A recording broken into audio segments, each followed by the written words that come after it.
There you go. Do some of that. Huh? It's all right. We'll live with that.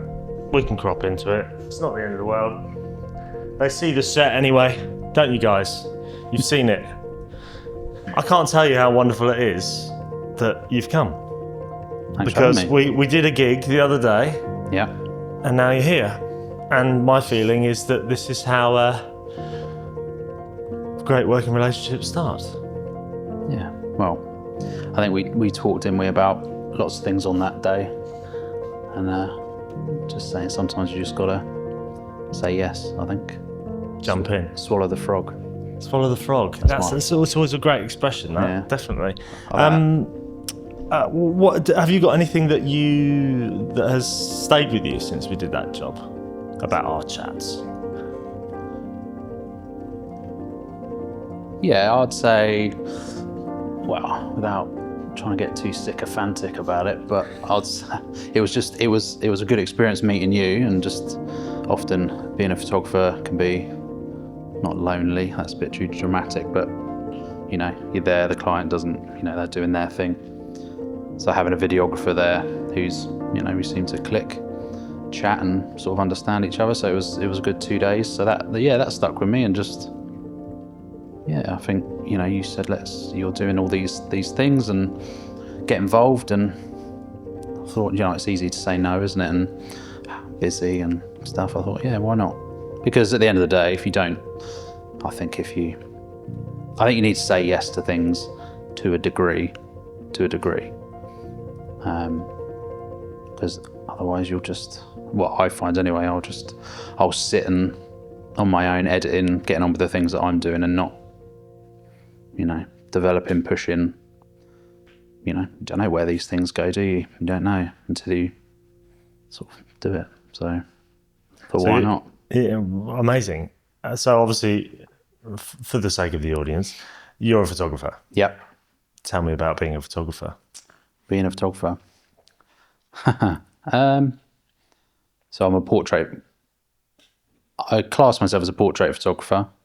I shoot weddings occasionally, but I've dialed those down now because I've decided to absolutely focus on the things I want to shoot and want to photograph, and why I got into it in the first place. And I think, you know, I've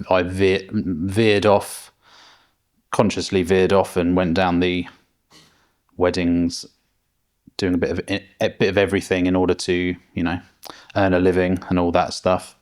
But I had a bit of an epiphany moment earlier this year when I decided, it was almost like a click of, why am I putting all this effort into portraying myself as this, when actually the other side of my business, my portraiture, studio work, stuff like that, is what I love to do.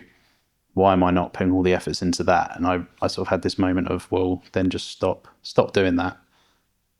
You know, stop putting it front and center, put the other stuff front and center. And I sort of gave myself permission to do that. And it was, whilst it's not scary, but, you know, a little bit of, well, yeah, scary, I'd say.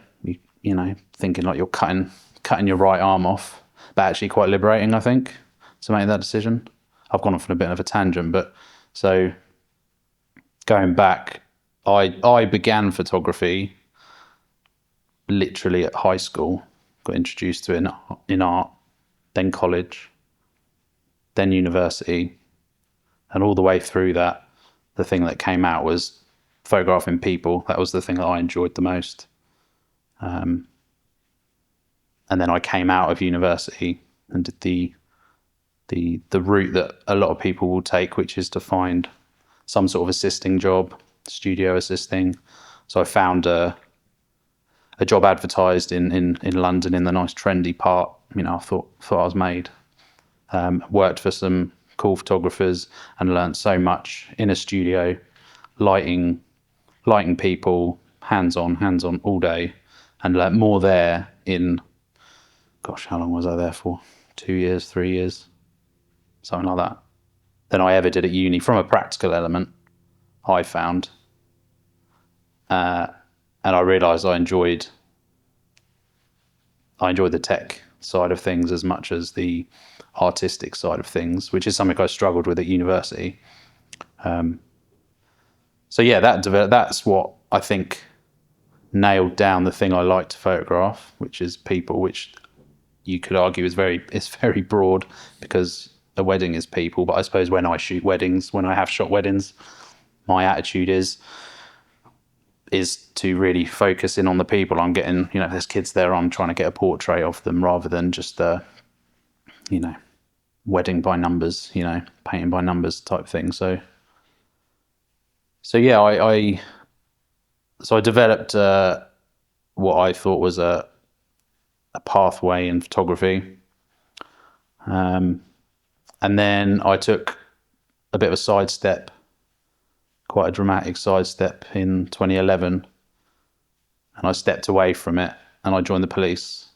That was the other thing I always wanted to do as a boy. My dad was a copper, and so whilst being an assistant and earning pittance, whilst I was enjoying, the fact that I was working in the industry as such, and, was I earning enough? Probably not, but I was living at home. And so seeing my friends who had taken paths into the corporate world or whatever they were doing, earning quite not comfortably, but consistently, it made me feel a bit disillusioned, I think, about the photography. And I thought, well, do you know what? I've always wanted to do that. Let's get into that. Let's apply and go that way. So I did. But as soon as I stepped into that world, quite quickly, because the pressure was off the photography, suddenly the photography lit up again. And okay, actually, I'm going to reinvest in. I want to get on this camera and sort myself out and run it under the radar as such at the same time, which is quite tricky, but there was no pressure on it. So, and then you came back to it. And then, yeah, so we're not here to talk about the police, but whilst in that sphere, I would say it's the best job in the world if your heart's in it. And mine was. I thought it was. I thought that'd be my career. I thought, this is a pathway for pension and all sorts. But as soon as you're not quite in it, i.e. my mind was actually, I really do want to do my photography. So as soon as my attention was drifting away, it becomes the hardest job in the world to maintain. And it's full of a lot of people who would say to you, I wish I had a trade. I wish I had something else to go to. Get very institutionalized just from it's a business, where you can work all your life. So yeah, I did 8 years in that and found a way to give myself a bit of space while still working there to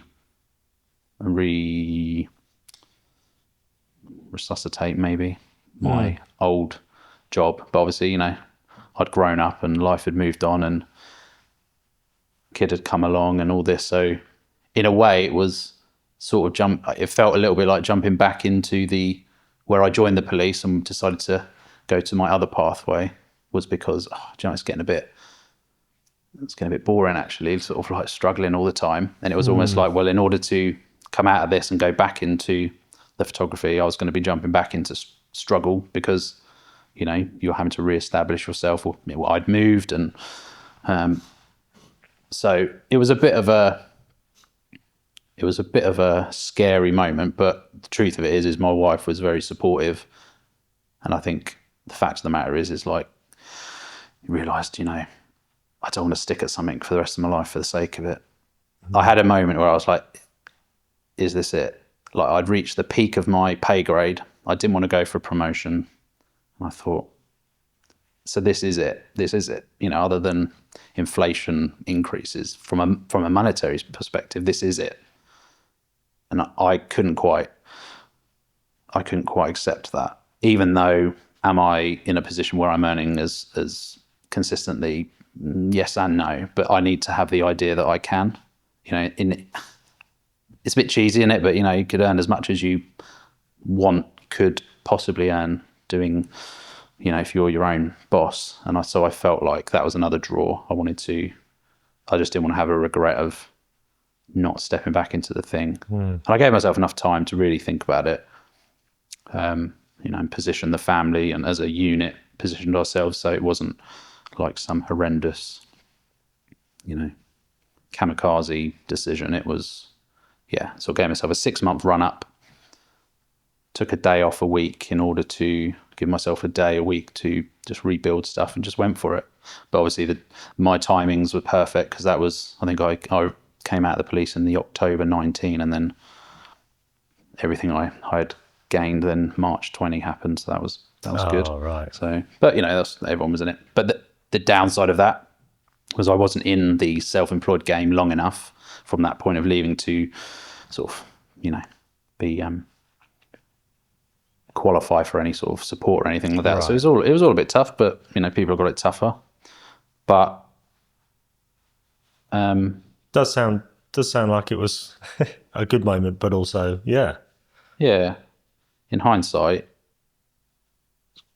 pretty bit of a crazy sort of 6 months, as it was for everyone, but from the fact that I'd taken this change again, detour. But it sounds to me like you've taken some pretty big risks in the name of creativity and enjoying your work and having some place to go and things. But is there anything that you still regret not doing due to fear? Not doing due to fear? Probably back when I look at my working in the studios in London, well, I don't know if I'd put it down to fear, but possibly a bit of that. I had in front of me the ability to, I had a studio I could use anytime I wanted because I worked there. I could have really, really knuckled down and driven my work and the things I was passionate about. And the guys I would work with, photographers, are like, we don't shoot on these days and that days. If you want to get a model in and do whatever, practice this, practice that. It's here for you to use. But, I think like everyone, well, a lot of people, I think, at the end of the day, it's work. So there's always that sort of, I'm in London, I want to get home, I want to get back. So I think I believe I've got quite a strong lazy gene in me. And I think that, so looking back, there was a lot of opportunity to really push and excel myself even more. And by virtue of the fact that I know that I learned so much in the space of time that I worked there, I think, gosh, if I'd like gone for it, where would I be from a practitioner point of view? Who knows? But so I sort of regret a little bit of that, pushing myself a bit more in times. But at the time, you're dealing with what's in front of you, aren't you, and how you feel about things in front of you. But I don't regret my sidestep into the police. I met great people. Yeah, it sounds like you had a... Yeah, I don't regret it. I don't regret it in the sense of, well, that was 8 years I could have been, where would I be now if I'd stuck to it? But then, God, no, you don't know, do you?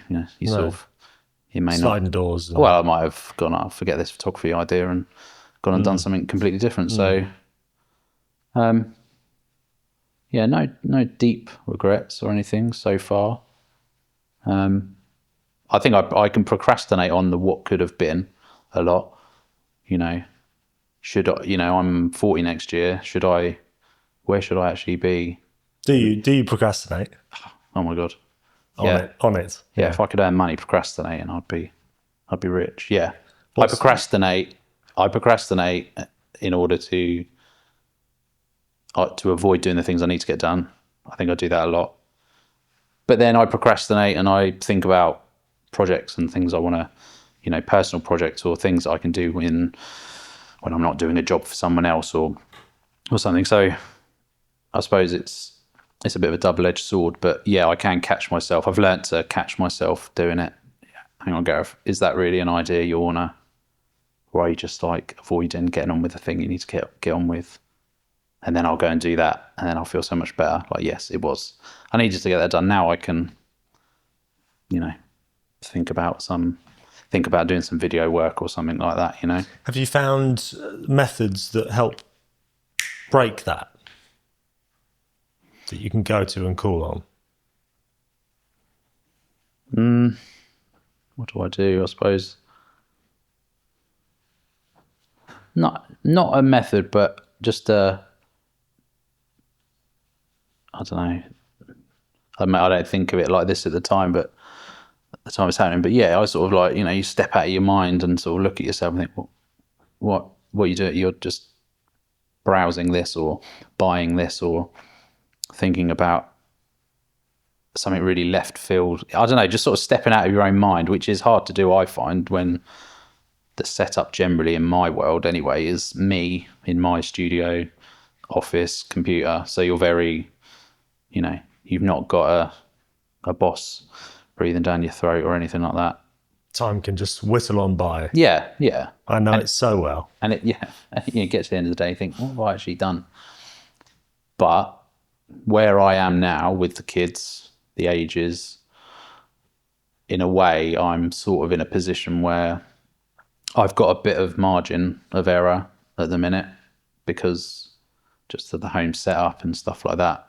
So I'm not, you know, I've got to earn my money. I've got to do the job. I've got to bring clients in and stuff like that.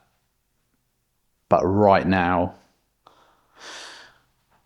the thing that's holding me back, I think of my words carefully because I don't want to sound ungrateful for the fact that I've got a family. Of course. But you're a family man. I remind myself that, you know, possibly the reason I'm not shooting for the absolute stars with what I do is because actually I've kind of got to hold down the fort because, you know, wife's in the corporate world.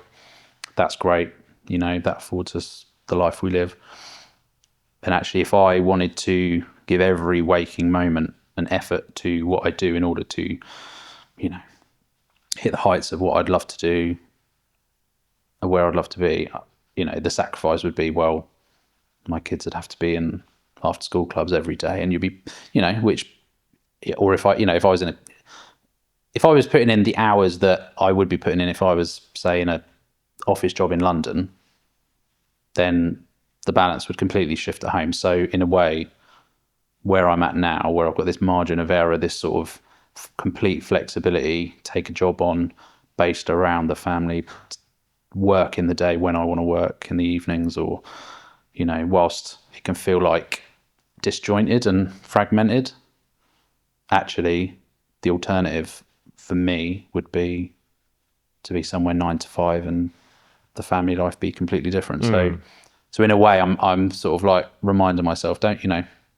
keep going, don't worry right now. You know, as they get older, you get a bit more freedom back, they're a bit more independent. So yeah. That age-old balance. Where would you like to be? I think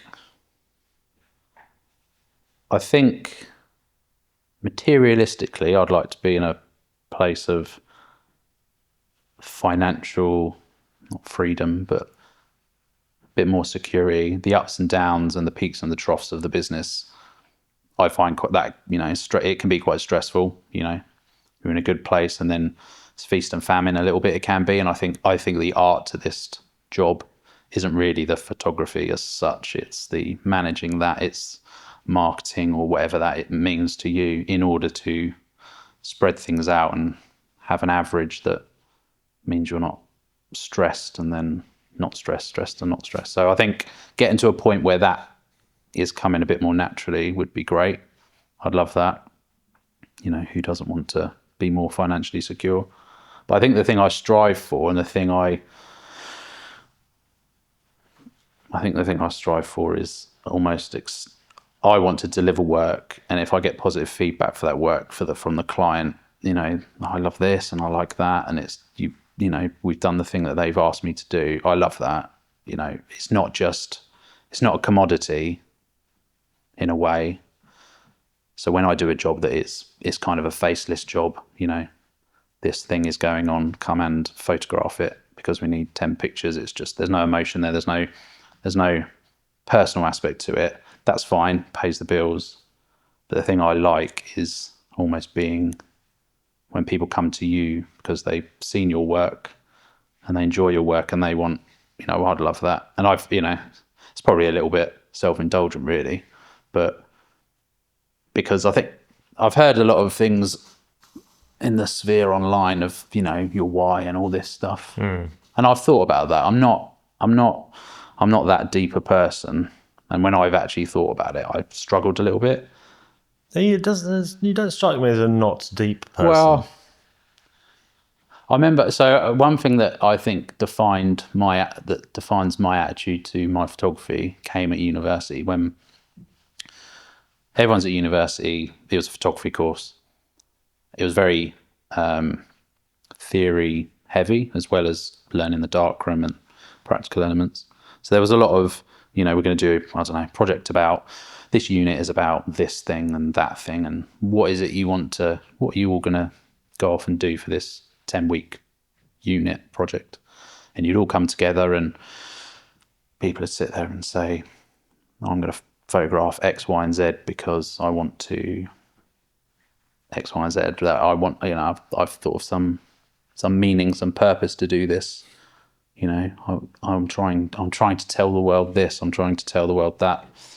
And I would sit there and I don't get it. I don't understand unless I genuinely had some burning issue that was out there that I really wanted, that I thought my photography, to me, I remember sitting there and so what are you doing then? Well, I'm taking some portraits. Why is that? And I said, because I bloody like taking portraits. I don't really know why. There isn't a deeper meaning to it. It's just, I kind of love the process.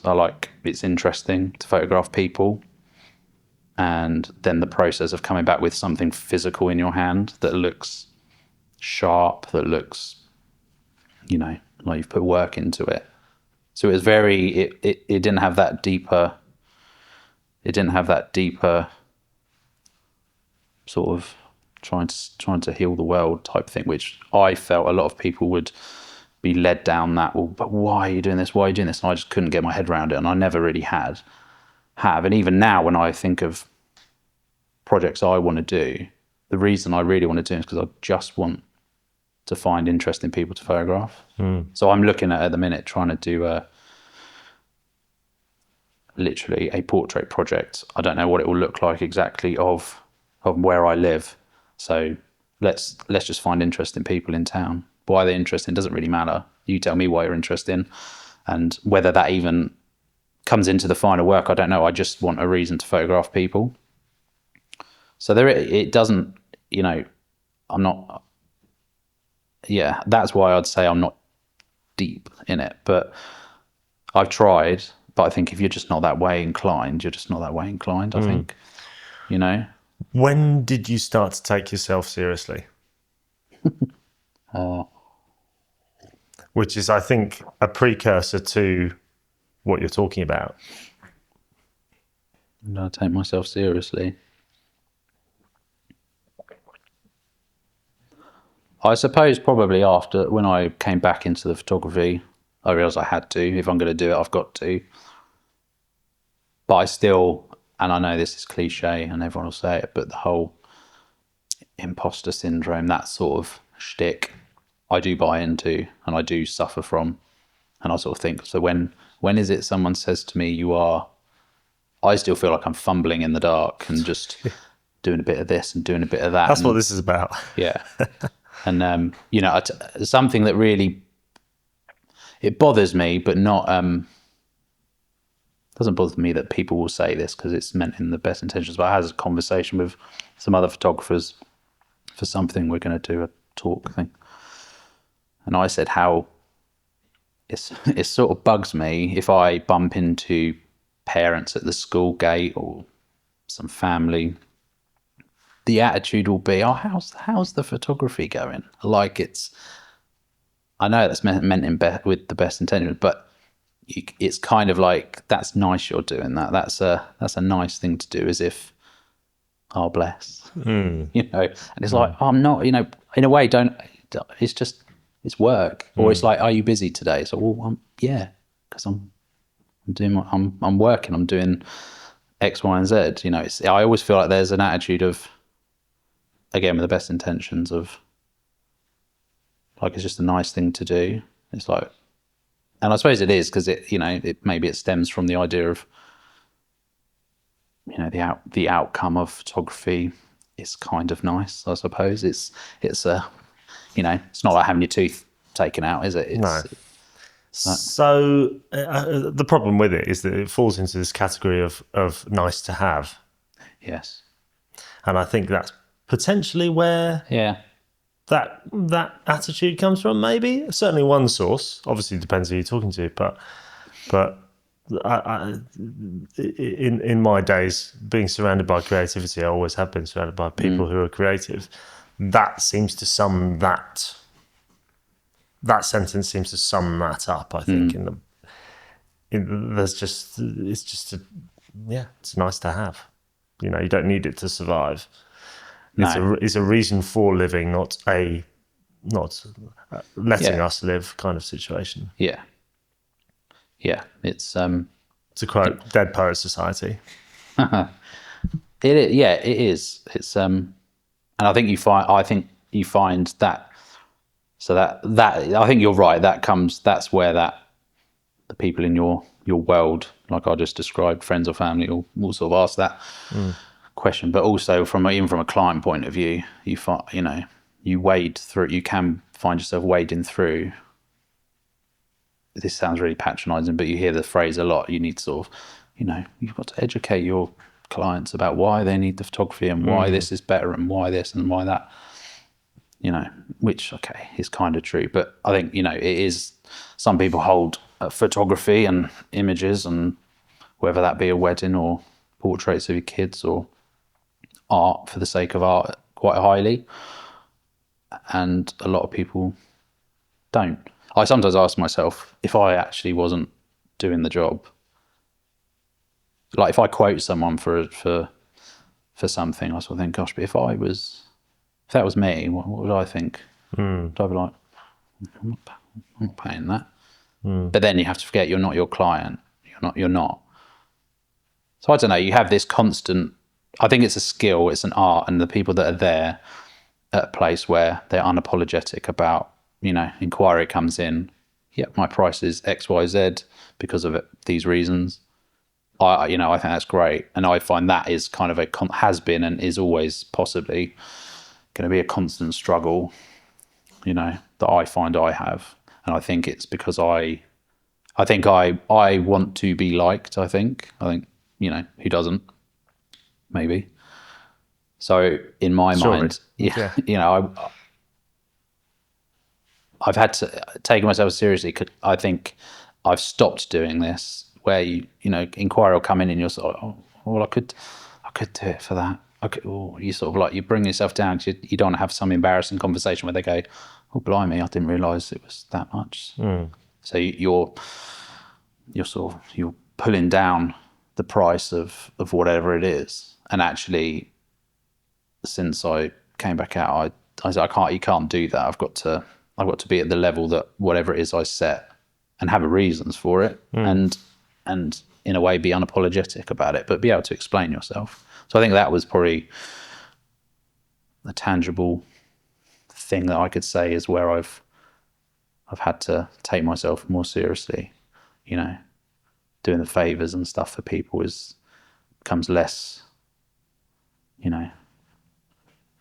You want to do them less, I think, because you realise your time is valuable. And again, it goes back to, even though my time is flexible, but I really do feel that middle of the day, drop the kids off at school, I've got sort of a 5-hour window, then I've got the evening, but I can't do anything when they're back, so I've got to, I've got to do X, Y, and Z and stuff. So you realise how valuable it is.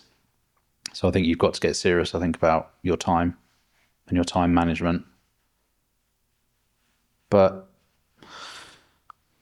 equally, you can't change your personality. You're never going to change, are you? So I think if you're, I like to think I'm kind of friendly with people and want to be liked and stuff. So you do find yourself creeping in, and you're, going against the rules you set yourself and bending backwards a little bit. So when I see people out there in the world that I would describe purely on the evidence that you can see, because you're not in people's minds, you don't know what's going on behind the scenes. But let's suggest that this person, they're successful, doing well. I think often it's because they've got an element of, they are taking themselves seriously, they are picking up the phone, they are saying yes to things, they are, in a positive way, being a bit more forceful with the world. And I have always sort of struggled with that a little bit. So when we met and you explained, the projects you were doing and this, and to me, I'm like, fucking amazing, it's great. And then you said, we want to do it. And I was thinking, yeah, let's just do it. So this is, I suppose you could say, this is me trying and wanting to be a bit more. But what if I told you that all of those things that you've just talked about, the imposter syndrome and the taking it seriously and whatever, this whole project is born out of having an interest in people's struggles, the struggles that I suffer with myself, and that, as you said, we all suffer with. Mm-hmm. But then asking great questions to have great conversation in order to learn something. Yeah. In the moment. And I think by capturing people learning something in the moment and seeing that, A, it's possible and you can be vulnerable and go through something with somebody, and it's almost sort of showing that and putting your finger on that. So what do you wish people would understand about you?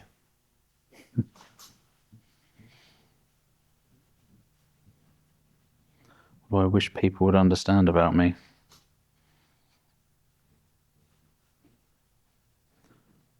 Gosh. I suppose it goes back to what you just said. It's not that I believe people don't take me seriously. I don't think I wouldn't, bet my house on that's what people thought of me. But I suppose in a broad stroke, I would probably professionally wish people would take me a bit more seriously. Maybe that's what I'm striving for. That sounds very negative. Like, I've got problems with everything. It's not. I don't mean that. I just mean maybe I need to realize where I am and not still think of myself as the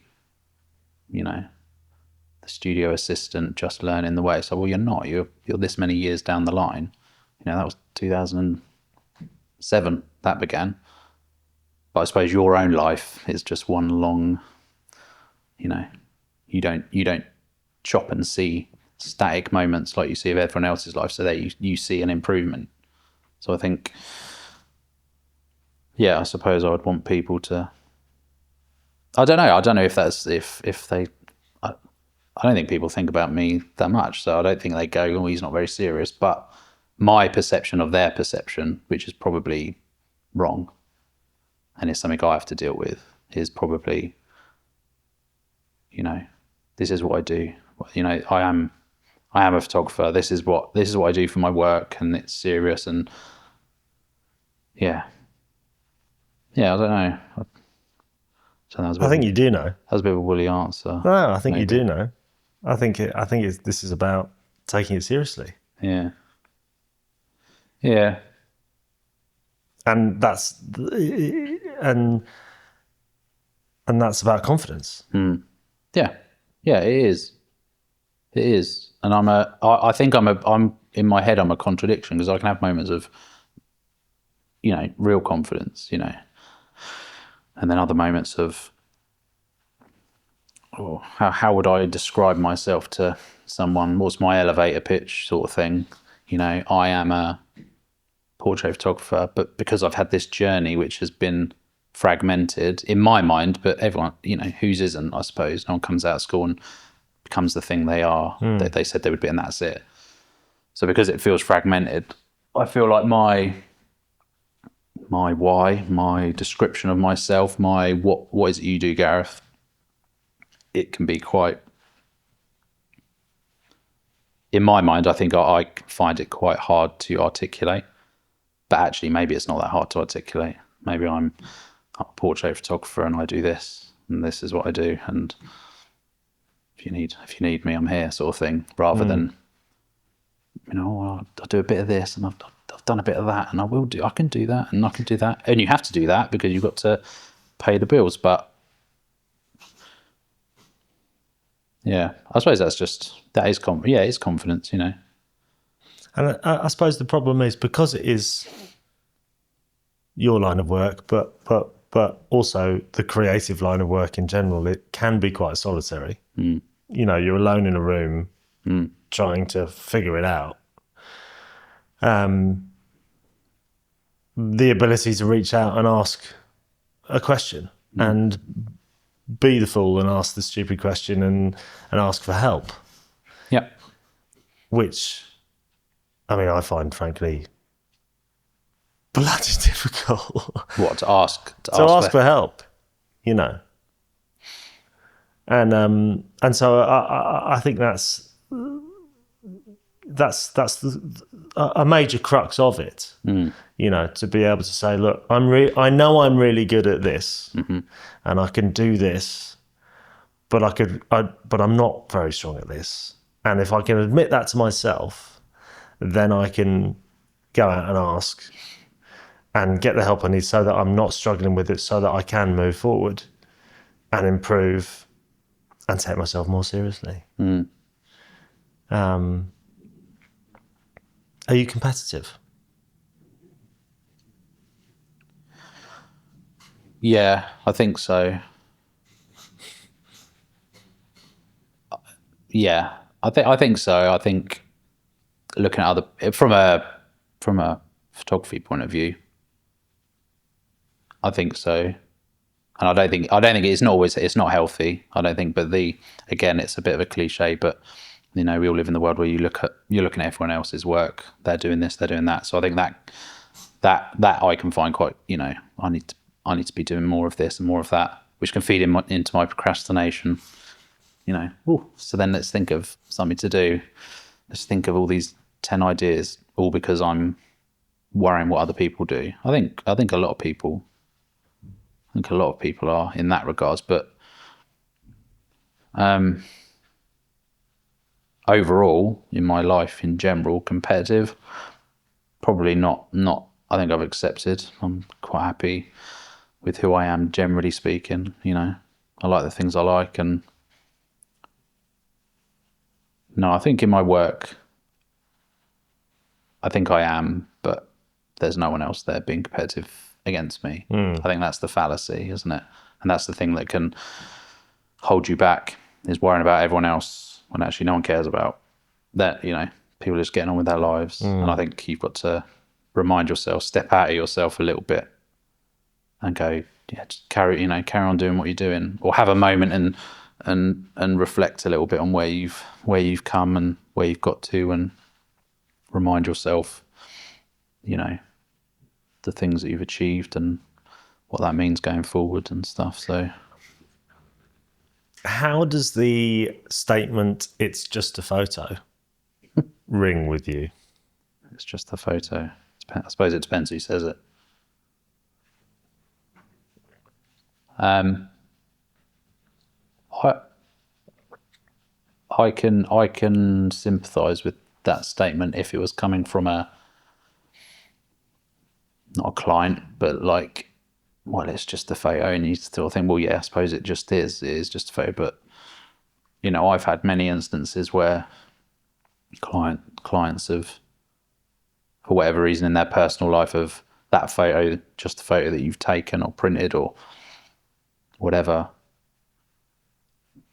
suddenly means more because of, I don't know, someone's died, or moments have passed or something like that. And it is just a photo, but it's your nostalgia, isn't it? So I think it is important. I think it is important. Is it as important as water and air? No, but I think, especially now I've got a family, you realise how important sort of the history that you've got, your family history, whatever that means. Because if you don't record it, in whatever way that might be, when you're gone, that's it, isn't it? Then they say, I heard something that said if in like 2 generations no one will know who you were, or something like that. Something like that. Maybe not 2, but 100 years. yeah, it's true. You know, my family 100 years ago, I mean, I know them from a photo, don't I? And then my mum or grandma at the time saying, oh, that was this person or that person. So I think, yeah. What do you know about your distant grandparents? Oh, not as much as I should. My granddad, who's still around, he's 98, lives with my mum and dad. He went through a stint of delving far into the family and as far as he could until he got stuck and couldn't get any further. But yeah, sort of, not as much as I should. Not as much as I should, but Should you?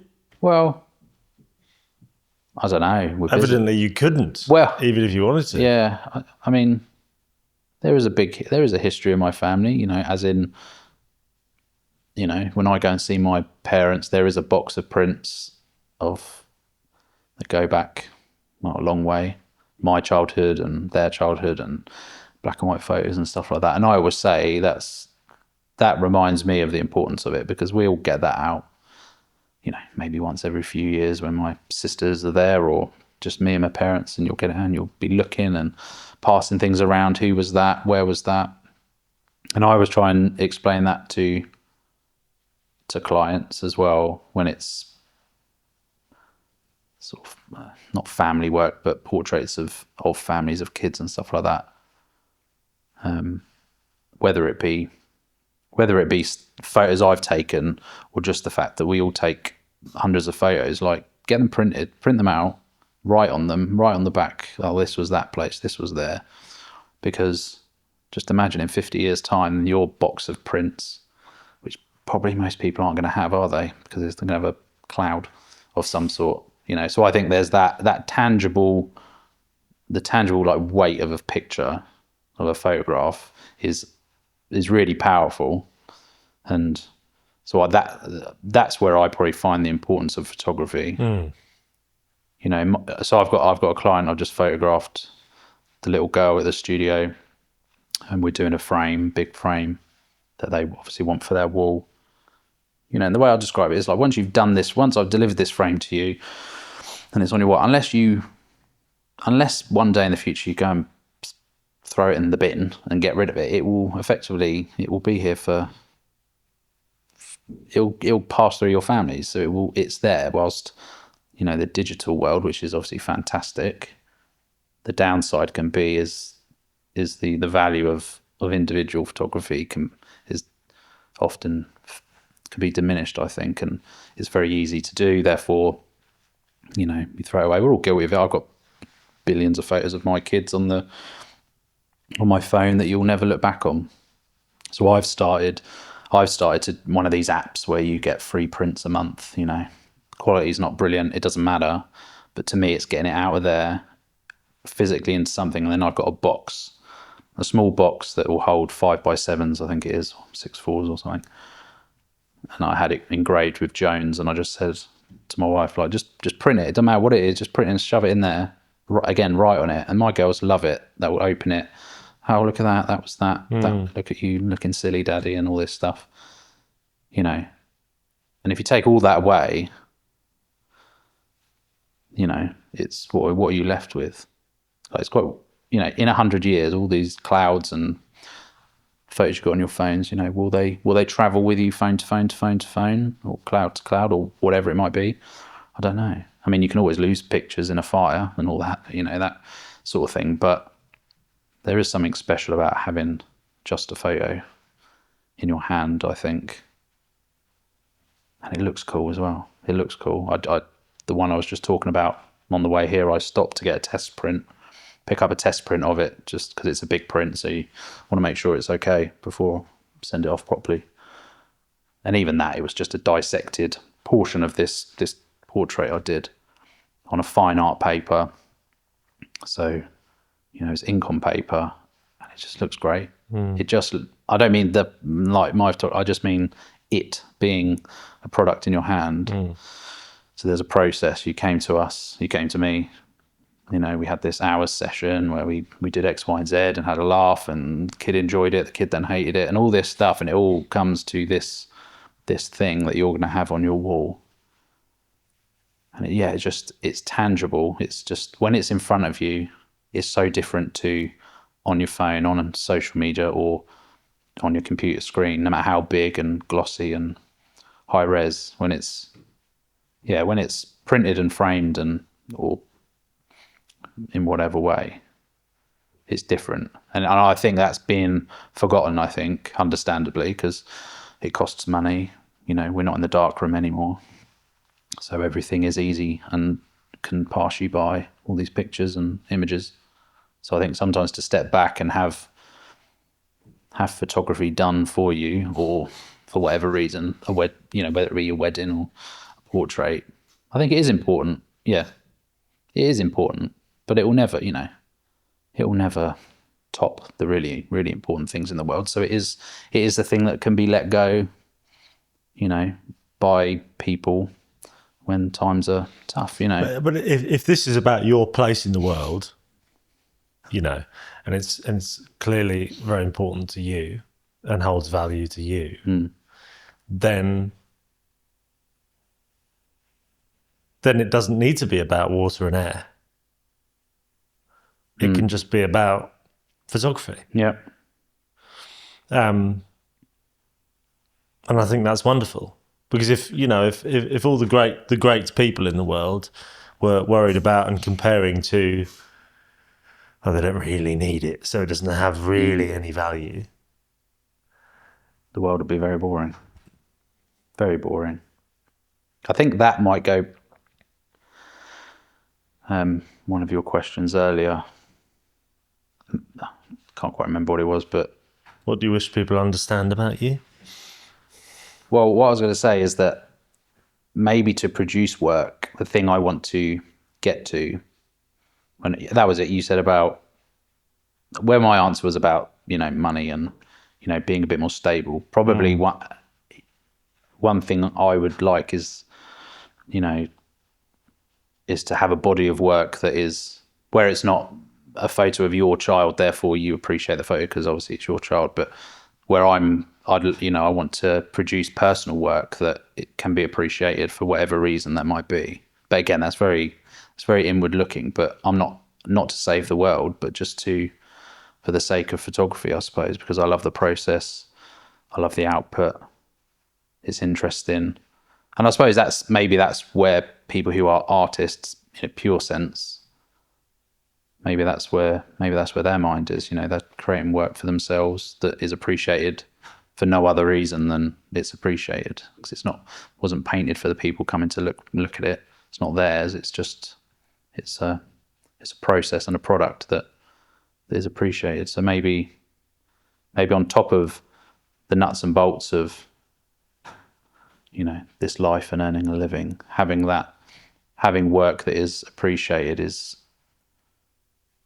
I suppose, that's quite a selfish thing, but maybe that's something I'm always striving to do. And maybe that's where my procrastination comes. I'm thinking of projects, not for the pure end goal of impressing the world, but it impresses me. Like, I like the product, I love, that looks great, this looks cool. This is interesting. So maybe, I don't know, trying to match those two up, come into a place where you're not so heavily reliant on taking anything and everything to function, but you can somehow marry the two and have shooting the things you really love to shoot, photograph, and that help you pay your bills and get through life. The dream. Well, exactly. What do you hope people gain from your work?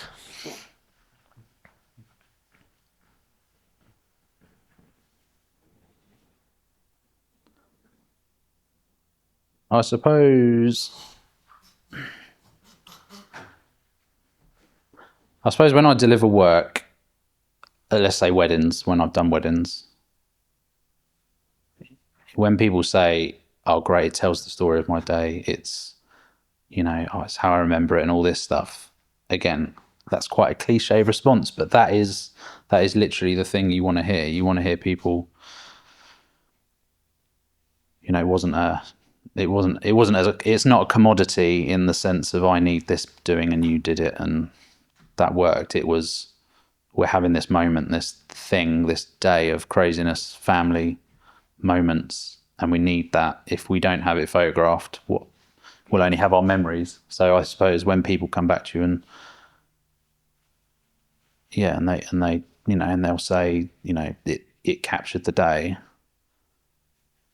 I suppose that's what you want. You want people to, you want them to get something out of it. You want them to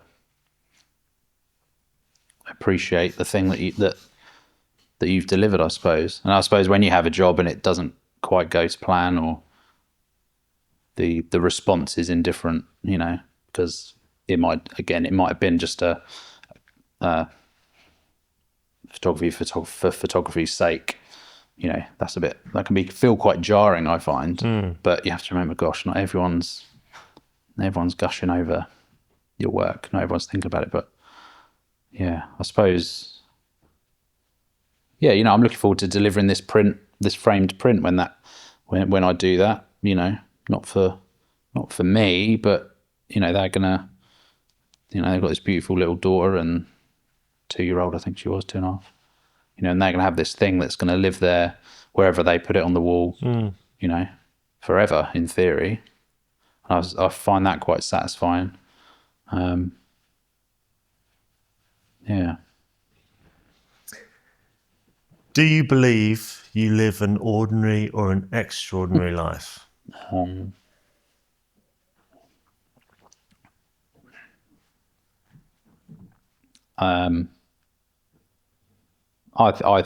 don't know.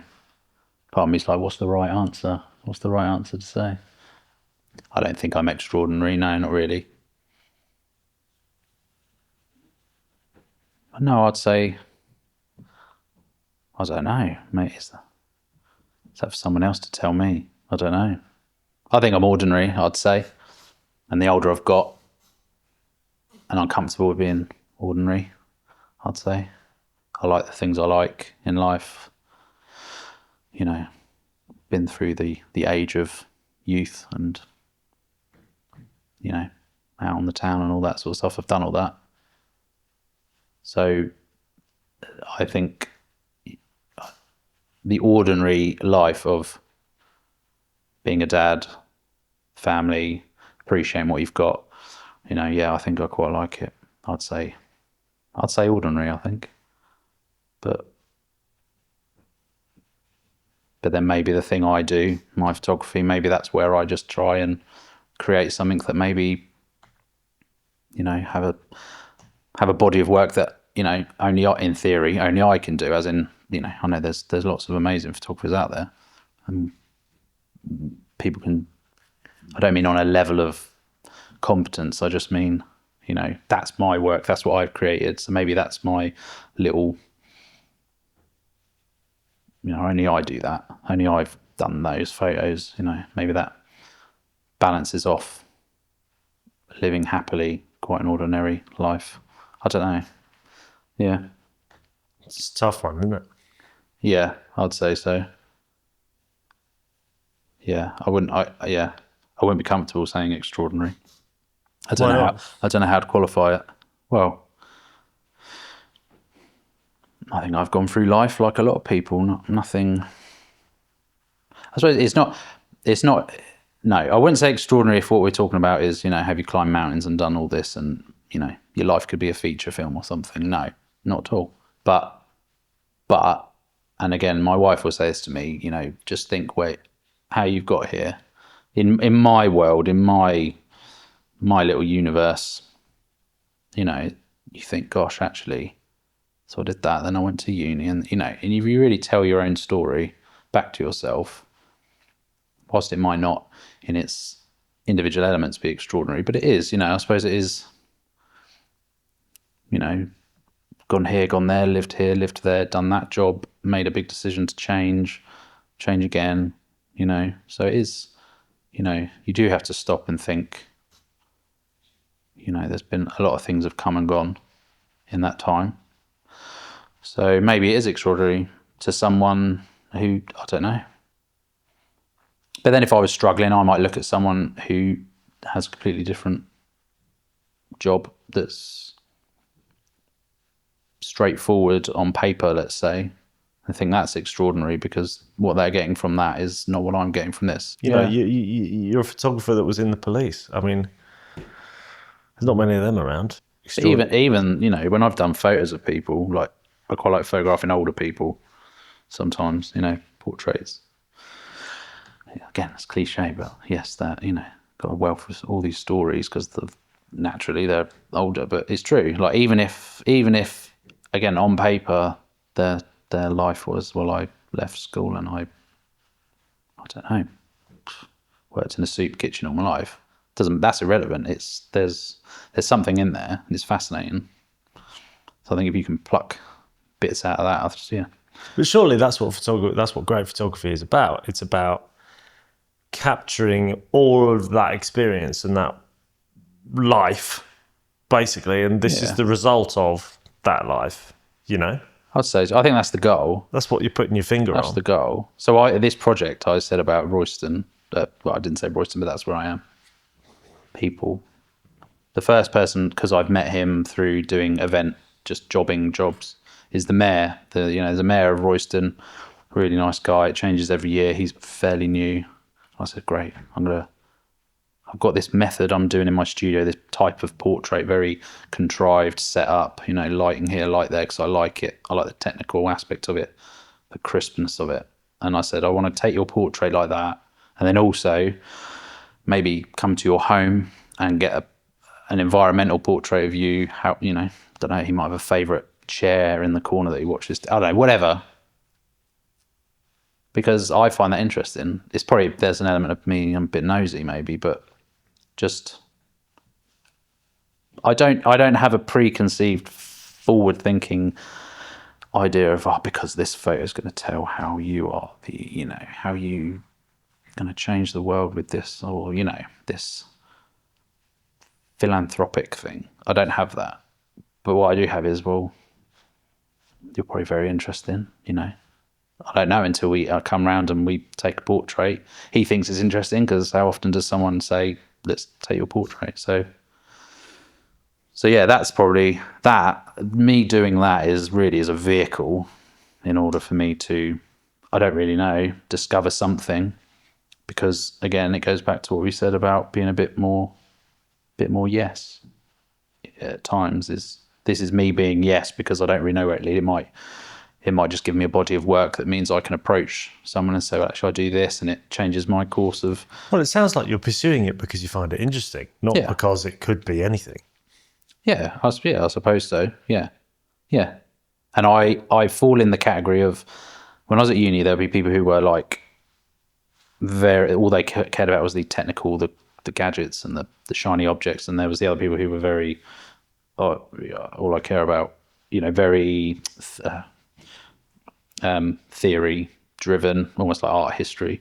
And I sort of found myself in this middle area. I love all the gadgets. If I'm not careful, I'll spend all my money on new things. Tell me about it. Yeah, you know. But I also quite like, to a degree, the sort of, don't know the words, the woo-woo that can go around a lot of, you know, art and photography, but I don't buy into it completely. So that's why I fall into this middle ground where, when the teacher said, well, what are you doing? Why are you doing it? I was like, I don't really know. I bloody love creating these. They're quite cool, aren't they? I think I'm interested in it. So that will be my starting point, and then I'll see what comes out of it from a subject point of view. Yeah, I wonder if you'll ever be able to put your finger on it. I don't know. But I suppose I need that pursuit. That's what I didn't have in the police. I was like not dead end, but it was like, well, this is it. This is me. And I needed that pursuit of discovery. Monetarily, and also just, you know, this, I could be as lazy as I like and it don't go anywhere, but that was my choice. Or I could be as gung-ho and driven as I want to be, and I could, whatever that means, whatever the outcome is, I could be up here. I don't know. I needed to know that there was more, that was down to me in a way, as much as it could be, rather than you do that job, you get paid, And there's nothing wrong with that. There's nothing wrong with that. But I just think when your mind is not there, that becomes really hard to accept. If it is over here where it's like, I just need, you know, I need to know, yeah, my life isn't fixed. You know, who knows? I mean, I might not be doing this in 2 years' time. I don't know, do you? But it doesn't bother me that I don't know. But it would bother me if I did know. If someone said you cannot do anything else, you have to be a wedding photographer for the rest of your life, for example. I'll probably struggle as much with that as I need to know I can be fluid and flexible. So, yeah. You're not a wedding photographer, though. But I'm not a wedding photographer, no. But that was a good. That was a good. You're a portrait photographer. Yeah, but that element of my photography was a good tangible way. It kind of explains to myself, you know, I was doing it for a reason, a valid reason, maybe a reason I thought, you know, that maybe that is the way I'm going to go. But then actually the realization was I'm not that. I don't enjoy doing that. I enjoy doing this. And so therefore, should I just sort of stop doing it or pushing myself and presenting myself as that, because that's what I feel like I should do, and actually drive for the thing I want to do, which is take portraits. And I don't quite know, other than I can generate an income, but holistically, like why am I doing it? I don't quite know, I suppose, but that's why going back to that project that I'm sort of thinking about, it gives me something to talk about. It gives me something to start with. It's a bit like, I don't know, it's a bit like get doodling on the page then. Just get doodling and figure it out. I suppose it's a bit of that. So, yeah, we'll see. Watch this space. Watch this space, Ben. Watch this space. You're a legend, Gareth. Thanks, mate. Absolute pleasure, mate. Really cool. Thank you. Really Thanks cool. for having me.